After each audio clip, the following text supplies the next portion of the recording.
رفع یدین آمین ونچی آواز وغیرہ آپ کہتے ہیں منسوخ ہو گیا، دلیل دیں۔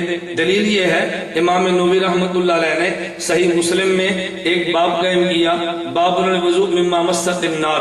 اس حدیث کے تحت امام نووی رحمۃ اللہ علیہ ضابطہ بیان فرماتے ہیں، حاضی عادت مسلم وغیرہ من ائمۃ الحدیث یذکرون الاحادیث التی یرون منسوخہ ثم یعقبون بالناسخ۔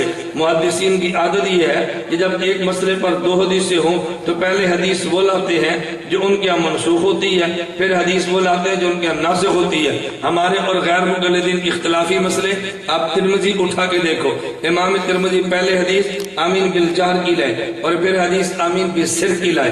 امام ترمذی پہلے فجر کی نماز اندھیرے میں پڑھنے کی لائے اور پھر بعد میں روشنی میں پڑھنے کی لائے۔